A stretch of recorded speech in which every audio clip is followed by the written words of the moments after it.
You know, some of the most powerful messages in history, the most defiant protests, they aren't the ones shouted from the rooftops. Sometimes they're hidden in plain sight, wrapped up in something that looks beautiful and harmless. Today, we're going to decode exactly that, a secret message tucked away inside a 600-year-old Korean poem.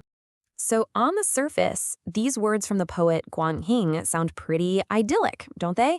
They kind of paint this picture of a perfect golden age, a time of total peace, a quiet country life far away from all the political drama. It really sounds like a beautiful celebration of the times. Yeah, about that, what if I told you this whole serene description is just a mask? That underneath it, there's some deep-seated anger and some really biting sarcasm. What if this poem isn't a celebration at all, but a total condemnation? To get it, we have to jump back in time and see the world this was written in. Okay, so to really understand this secret here, we have to get the context. Because this was not a peaceful time, not even close. We're talking about one of the most violent and chaotic periods in all of Korean history. So our poet, Heung, was a scholar, and he was loyal to the Goryeo kingdom. But then, bam! In 1388, a powerful general named Lee Seung-gae stages a violent military coup, throws out the old government, and just 4 years later starts a brand new dynasty, the Joseon dynasty. Heung, he wasn't having any of it. He saw the new regime as completely illegitimate, so he refused to serve. He went into seclusion, a kind of self-imposed exile. And it's from that quiet place of protest that he wrote these words. Now, with all that history in mind, those calm, serene words start to feel a little different, don't they? So let's do this. We're going to break it down line by line to uncover the real meaning. We'll be looking at the original characters, known as hanja, which are the classical characters used in the Korean language. All right, this is the first line in its original hanja. Now, it might look a little complex, but don't worry. We're going to decode it character by character and see what the poet is really getting at. Okay, let's dig in. And this is super important. We have to use the Korean readings for these characters. So first up, we have song. In Korean, that's pronounced song, and it means prosperous. Next is day, which is read day for era. Then you have hong, which means vast. After that is or un for grace. And finally, we have hap, pronounced hap, which means abundant. So you string all that together, and the literal translation is, in a prosperous era, the vast grace is abundant. See the contrast here? On the one hand, it's the perfect propaganda for the new Joseon dynasty. But on the other, knowing what Heung was living through, you can feel the sarcasm just dripping from it. He's basically saying, oh yeah, a prosperous era, you say? The one you started with a bloody coup? How very gracious of you. So after taking that shot at the new government, the second line shifts gears and gets a bit more personal. And again, let's use the Korean readings. First is yu, that's you, meaning quiet. Then gie is gyo for to live.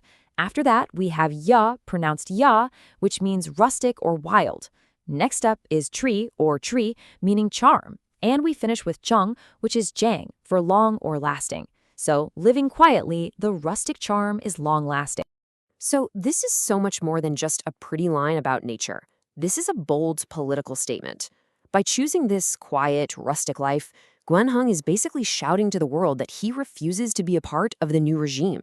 He's saying, I'd rather live a simple life out here in the middle of nowhere than take a fancy job in your corrupt government. It's a quiet act for sure, but it's an incredibly profound act of defiance. But believe it or not, the most powerful part of the poem is still to come. This is where the poet steps back. He shifts the focus away from himself and onto an ordinary person, a woodcutter, to deliver his final, most devastating critique.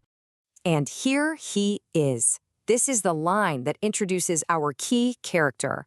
So the first two characters, cho and fu, actually go together to form a single word in Korean, chobu, which means woodcutter. Then we have yu, which is pronounced yu, meaning even or still. Next up is hey, or hey, which means to understand. And finally, we have sa, which means the matter or the situation. So the line reads, even the woodcutter understands the situation. And this is such a critical point. The poet is saying that the injustice of this new government isn't some complicated political theory that only scholars can get. Nope. It's so obvious, so fundamentally wrong, that even a simple, uneducated woodcutter can see it for exactly what it is. And now, for the final line. This is the punchline. This is what the entire poem has been building up to, and it delivers a devastating blow. Okay, let's break this last one down. The first two characters are the most important part, so listen closely. Sholsa, read in Korean as Solsai. We're going to come right back to that. Then we have Bu, which means not. Next is Tan, Dam, to speak of. And finally, Wang, which just means the king. All right, let's focus on this word sosal. This is not just a little chuckle. The characters literally mean laugh and kill. It's this incredibly intense term that means to mock something with such absolute contempt, such derision, that you could literally die laughing at how absurd it is. It's a laugh that's just filled with scorn. So the whole line translates to this. He mocks so intensely, he does not speak of the king. Just think about that for a second. The woodcutter isn't silent because he's afraid or because he's ignorant. He's silent because the new king is so illegitimate, so completely ridiculous, that he isn't even worth naming.